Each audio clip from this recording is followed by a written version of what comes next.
Gloria al Señor. El Señor Jesucristo vino para establecer su iglesia. El propósito del Señor era reunir su pueblo. Maravillosamente el Señor Jesús enseñó su palabra, predicó la palabra, instaló la semilla bendita entre su pueblo Israel. También el Señor participó esa palabra a diferentes gentiles, y el Señor Jesús tuvo el propósito de establecer ese pueblo verdadero para gloria de su nombre. Dice la palabra en el libro de Efesios en su capítulo 2 que de dos pueblos el Señor solamente hizo uno. Y ese es el pueblo que Dios estableció. Cuando el Señor estableció su iglesia, la estableció una iglesia fuerte y sólida basada en Él. Y ciertamente la iglesia en el tiempo pasado y en este tiempo enfrenta muchas cosas. Enfrenta malos entendidos, enfrenta pruebas, muchas críticas, enfrenta desconfianza, muchas murmuraciones. ¿Cuánto se dice de la iglesia del Señor? Y principalmente muchos ataques satánicos. Porque el enemigo, el diablo, nunca deja en paz lo que Dios ha creado y lo que Dios ha levantado. Y constantemente está detrás de la obra del Señor para martirizar, para molestar, para estorbar. Pero damos gracias al Señor porque la iglesia, a pesar de todas las cosas que pasan al frente, atrás y por los lados de la iglesia siempre permanece firme y sólida porque está basada en Cristo Jesús. Ahora, ¿por qué es indestructible la iglesia del Señor? ¿Por qué es indestructible? Porque la iglesia del Señor comenzó con una confesión. Cuando usted abre su Biblia en el libro de Mateo, en el capítulo número 16, verso 16 y el verso 18, el apóstol San Pedro confesó estas palabras: tú eres el Cristo, el Hijo del Dios viviente. Y el Señor Jesucristo le contestó a Pedro: bienaventurado eres, Simón, hijo de Jonás, porque esto no te lo reveló carne ni sangre, sino mi Padre que está en los cielos. Y esa es una de las primeras razones por qué la obra del Señor permanece y permanece firme, permanece fuerte y sólida, porque es en esa confesión en que está basada la obra del Señor. Tú eres el Cristo, el Hijo del Dios viviente. Posteriormente, después el apóstol Pedro escribió en Primera de Pedro, capítulo 2, verso 4 y al verso 8, que Cristo es la piedra principal. Cristo es la piedra principal, es el cimiento principal. Ciertamente muchos han desechado al Señor. Israel ignora al Señor. Israel ha desechado al Señor. Es más, Israel dio su aprobación para crucificar a Jesús. En estos tiempos que estamos viviendo, tanta gente quiere ignorar a Cristo, alejarse de Él. Tantas cosas absurdas han dicho acerca del Señor, cuántas cosas en contra de la persona del Señor Jesucristo. Pero la misma palabra enseña que Cristo es la piedra principal y preciosa. Y definitivamente para nosotros la iglesia, Cristo sigue siendo precioso. Es la piedra donde está fundada la obra del Señor. En tercer lugar, en 1 Corintios capítulo 3, del verso 10 al verso 13, el apóstol San Pablo dice que Jesucristo es el único fundamento. 1 Corintios 3, 10 al 13. Y cuando dice que es el único fundamento, quiere decir que no hay otro. Muchos han querido quitar ese fundamento. Muchos se han opuesto a ese fundamento. Muchos han tratado de levantar otro fundamento, pero no se ha podido. El Cristo de gloria ciertamente murió en la cruz del Calvario. Él había profetizado que iba a ser sepultado, pero también profetizó que al tercer día Él se iba a levantar dentro de los muertos. Y eso fue lo que ocurrió. Cristo Jesús volvió a la vida. Quiero decir, Cristo Jesús vivió, Cristo Jesús murió, pero Cristo Jesús volvió a vivir. Y Él sigue vivo en los cielos de la gloria de Dios. Y de ahí descenderá vivo, glorioso y excelso. Regresará a esta tierra. Pero el apóstol San Pablo dijo que Cristo era el único fundamento. No puede haber otro. Algunos han tratado de ponerle adornos. Han tratado de tergiversar la historia bíblica. Han tratado de quitarle bendiciones a esta historia bíblica. Han tratado de robarle al Cristo el fundamento. Pero Él sigue siendo el principal y único fundamento de la iglesia. Por eso la iglesia tiene un mensaje de vida. La iglesia tiene un mensaje de poder. La iglesia tiene un mensaje de bendición. Su mensaje está en su precioso nombre, porque no hay otro nombre debajo del cielo en quien podamos ser salvos. Porque el nombre de Jesucristo es nombre sobre todo nombre, y a ese nombre se doblará toda rodilla de los que están en los cielos, de los que están en la tierra y de los que debajo de la tierra, y toda lengua, toda boca confesará que Jesucristo es el Señor, para la gloria del Dios Padre. No podemos predicar a nadie más. No podemos presentar a un ídolo. No podemos rendirnos ante una imagen. Cualquiera lo puede hacer. Por los siglos y siglos y siglos, Satanás le ha enseñado a la gente que los ídolos son la solución para los humanos.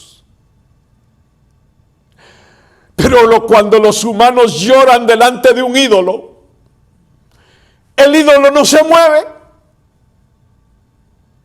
Pero cuando nosotros lloramos delante del Señor Jesucristo, Jesucristo sí se mueve. Cuando nosotros clamamos al Padre Jehová, Dios de los ejércitos, Él sí se mueve haciendo milagros, maravillas, señales y prodigios. Cuando nosotros estamos inspirados por el Espíritu Santo, que es Dios verdadero, y lloramos por ese mismo impulso del Espíritu Santo, el Espíritu Santo se está moviendo ahora, porque es Dios vivo y verdadero. No podemos predicar de nadie más, porque no hay otro camino, verdad y vida. Solamente Jesucristo es eso y más. Por eso la predicación de la iglesia está en el nombre precioso de Jesús. También la iglesia predica sobre el arrepentimiento, porque ese es su mensaje. Es lo que el Señor Jesucristo mandó, predicar el evangelio de arrepentimiento, por la razón de que los hombres y las mujeres han pecado delante de Dios, y de eso tienen que arrepentirse. Y todo aquel que se arrepiente delante del Señor, Dios tiene misericordia, y Dios puede perdonar al que se arrepiente. Y Dios puede levantar al que se arrepiente, no importa el cieno donde esté, el hoyo donde esté, la miseria donde viva. El Señor puede limpiar a todo pecador que se arrepiente. Ese es el mensaje de ayer, de hoy, y seguirá siendo la fórmula efectiva del mensaje de Dios para toda alma que necesita encontrar a Dios y tener un cambio en su vida. En tercer lugar, el Señor nos ha enseñado a predicar el perdón de pecados. Lucas capítulo 24, verso 46 y verso 47. El Señor Jesús ordenó que predicáramos el evangelio y que le dijéramos a la gente que en Él hay perdón de pecados. El mundo, el diablo y la carne ofrecen muchas cosas para hundir al hombre en el poder y en el falaz engaño del pecado. Pero solamente el Hijo Santo de Dios ofrece perdón de pecados. Qué maravilloso es estar limpios del pecado de culpa. Es estar santificados de ese pecado. En cuarto lugar, la iglesia es indestructible porque está edificada. Edificada quiere decir construida con buen fundamento. Con buen fundamento. Eso quiere decir enseñanza de apóstoles y profetas, dice la palabra en el libro de Efesios, capítulo 2, verso 19 al verso 22, y primera de Corintios 3, capítulo 3, verso 12 al verso 15. El evangelio del Señor se enseña como lo enseñaron los apóstoles. El evangelio del Señor se predica como lo predicó Jesucristo. El evangelio del Señor es una profecía que emana de todo aquel pan espiritual que el Señor Jesús les enseñó a sus apóstoles. Y a todos aquellos que el Señor les da ese ministerio glorioso profético. Así que la iglesia es edificada. La iglesia come de esa bendición espiritual de la palabra, porque la palabra de Dios es la única que edifica, que enseña, que bendice, que ayuda para seguir adelante en la vida cristiana. O sea, el Señor tiene una iglesia indestructible porque esa iglesia tiene fundamentos buenos. Ahora bien, una iglesia llena del Espíritu Santo es una iglesia indestructible. Y es una iglesia fuerte y sólida por la misma presencia del Espíritu Santo. Porque por la obra del Espíritu Santo, el Señor Jesucristo le da a la iglesia poder y autoridad. Hechos capítulo 1 y verso número 8 dice, número 8, dice que el Señor daría virtud a su iglesia. Y recibiréis poder, que es virtud, cuando haya venido sobre vosotros el Espíritu Santo. Entonces me seréis testigos. El Espíritu Santo ahora está con nosotros y en nosotros. Y es por eso que la iglesia sigue adelante. No puede volver atrás. No volvemos atrás. Nuestro camino es un camino de bendición. Es un camino trazado por el Señor. La fuerza que tiene la iglesia no depende del brazo del hombre, ni depende de la elocuencia humana, ni depende de la inteligencia y sabiduría que Dios ha prestado a la gente. No. La iglesia no está basada en el montón o las montañas de dinero que tengan. No está basada en los lujosos templos que tengamos. Ahí no está la fuerza y la autoridad de la iglesia. La iglesia que está llena o visitada por el Espíritu Santo es una iglesia que canta con victoria, que sigue adelante con bendición, que no retrocede, que no echa el pie para atrás. ¿Por qué? Porque el Señor, el Espíritu Santo, le da autoridad y poder.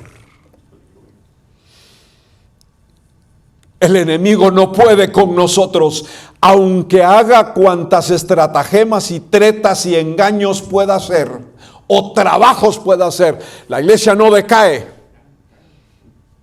la iglesia no se debilita, la iglesia no se divide, la iglesia no se quiebra, la iglesia no fracasa. Porque el Espíritu Santo está con nosotros como poderoso gigante. Algo maravilloso que yo encuentro en la palabra es que el Señor, el Espíritu Santo, le da a la iglesia o le provee a la iglesia frutos y dones espirituales. Gálatas 5, 22 al 25 y Primera de Corintios capítulo 12 y verso 4.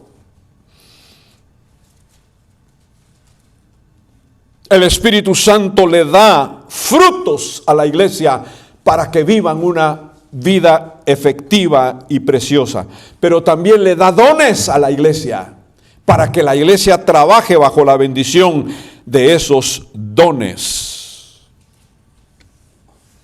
Alabanza al Señor. O sea que una iglesia bajo la supervisión, bajo la obra, bajo la dirección del Espíritu Santo, es una iglesia victoriosa. Es una iglesia fuerte y sólida. Número 3. ¿Por qué la iglesia permanece, persiste y sigue adelante? Porque una iglesia que está basada en la palabra de Dios es una iglesia que sigue adelante. Es una iglesia que permanece. Colosenses capítulo 3 y verso 16 dice: more en vosotros la palabra de Dios en abundancia. Ignorar la palabra es ignorar a Dios. Todas las cosas pasarán, pero su palabra no pasará.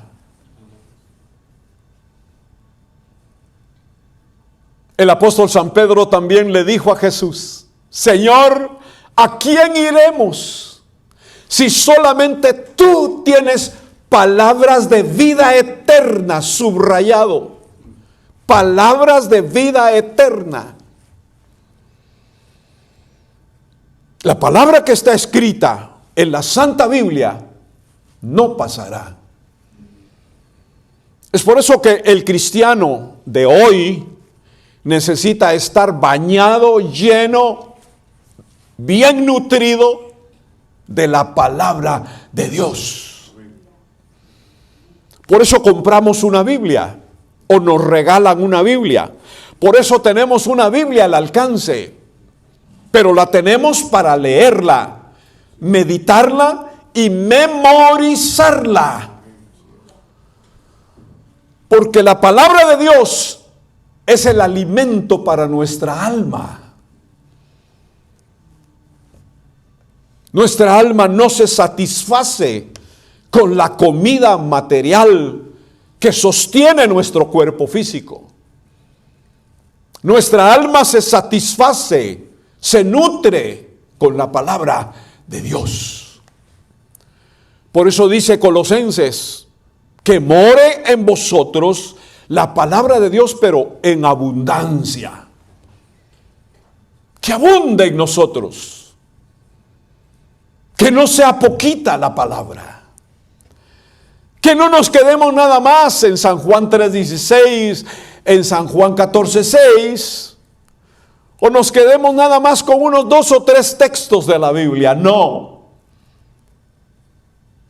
Que nos familiaricemos con la santa palabra de Dios, que la leamos, que la comamos en la mañana, en la tarde o en la noche cuando tengamos tiempo, que la Biblia sea nuestra compañera las 24 horas del día. Dios dijo a los antiguos que mi palabra sea escrita en los dinteles de las puertas de vuestras casas. Que mi palabra sea escrita en vuestros brazos. Que mi palabra esté escrita en una cajita en vuestras frentes. Que mi palabra sea vuestra bendición cuando salgas de tu casa. Y que mi palabra la enseñes a tus hijos, a tus hijas. ¿Por qué? Porque en la palabra de Dios hay una maravillosa bendición. Es nuestro secreto de vida.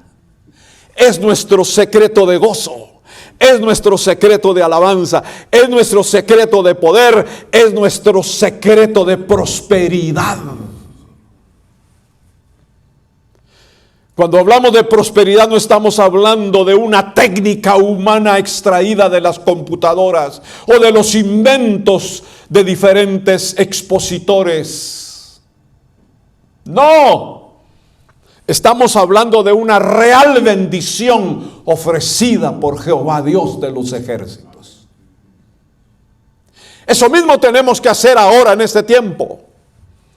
Llenar nuestros corazones de la palabra de Dios, porque de la abundancia del corazón habla la boca. Cuando tenemos mucha palabra de Dios adentro, así también florece nuestra vida por fuera. Así también comunicamos a la gente. Así también comunicamos a nuestros seres queridos. Así también comunicamos a los que no creen en Dios. A los impíos. Los impíos escuchan de nosotros lo que ellos no tienen, pero nosotros lo tenemos en abundancia. Palabra de Dios. Y en eso está basada una iglesia fuerte, triunfante, sólida. Hebreos 4:12 dice que la palabra de Dios es viva y eficaz. Juan capítulo 6, versos 68 al 69 dice: tú tienes palabras de vida eterna. Cuarto lugar, ¿por qué la iglesia es fuerte y sólida? Porque es una iglesia que sabe atacar y defenderse de Satanás. La iglesia del Señor no es una iglesia medrosa. No es una iglesia débil.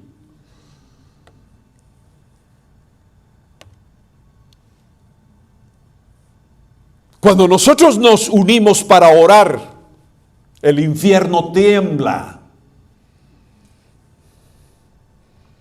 Cuando nosotros nos unimos para trabajar para el Señor, el diablo se preocupa.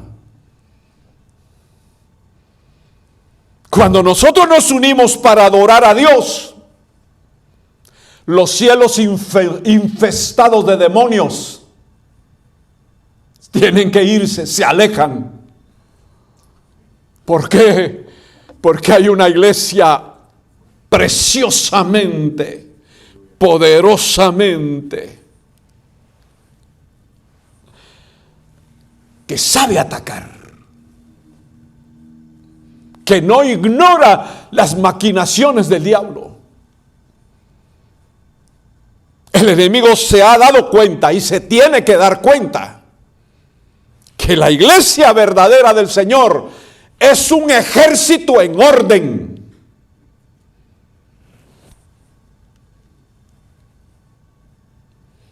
Que sabe atacar y que lo va a atacar.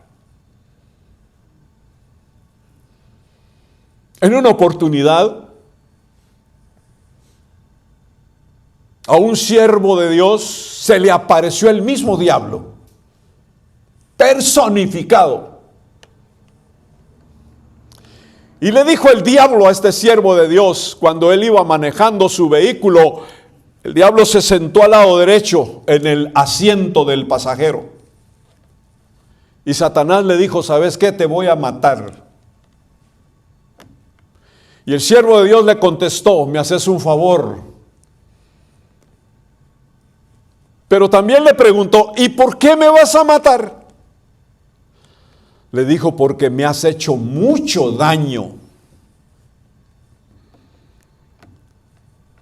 Y esos son los siervos verdaderos del Señor y la iglesia verdadera del Señor. Es una iglesia que sabe atacar al enemigo, que sabe dónde darle, que sabe sus estratagemas, que sabe sus locaciones, que sabe sus guaridas, que conoce los caminos del enemigo, que entiende cómo el enemigo ataca. La iglesia tiene que tener un porqué. ¿Por qué ese hogar está así? ¿Por qué esa hermana está así? ¿Por qué ese hermano está así? ¿Por qué el mundo está así? ¿Por qué?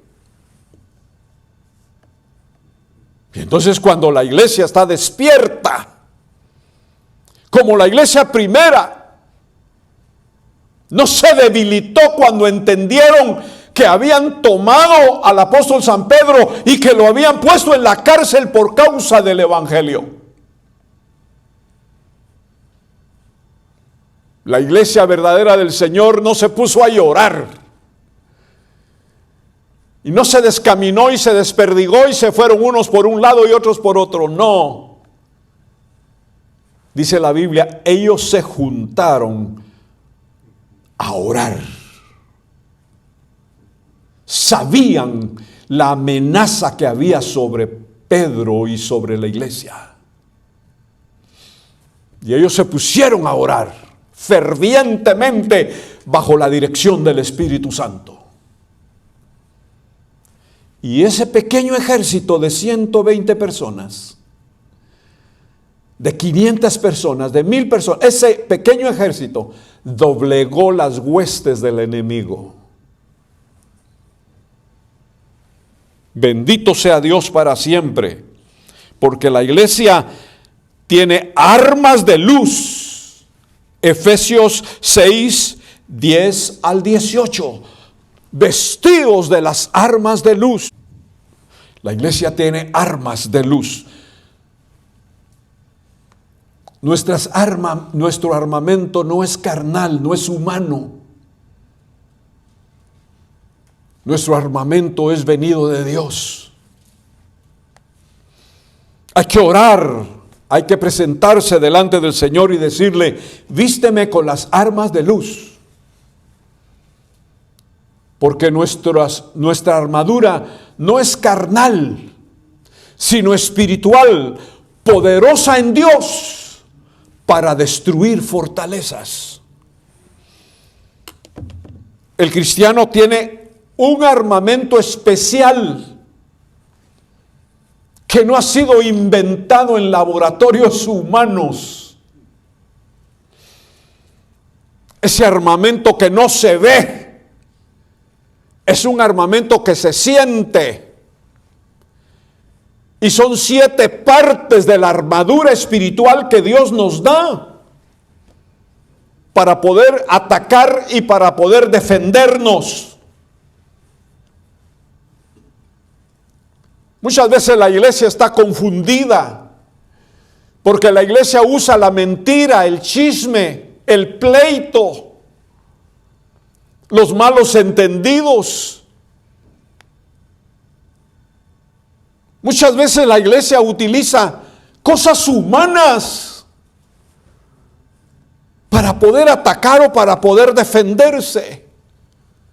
Y es por eso que muchas vidas están en fracaso, porque tienen armas humanas. No utilicemos armas pecaminosas para poder decir estoy victorioso. No. Tenemos que decirle al Señor en su altar: vísteme con tus armas de luz. Ese armamento no lo pueden tener los impíos. Muchos cristianos caídos han perdido ese armamento. Muchos cristianos caídos ya no lo tienen. Pero todo aquel que permanece, que persevera, que es fiel al Señor, que camina con Dios y obedece a Dios, Dios le da su armamento de luz.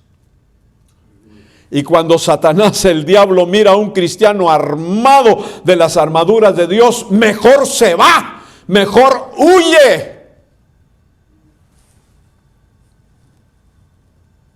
Vistámonos de las armas del Señor.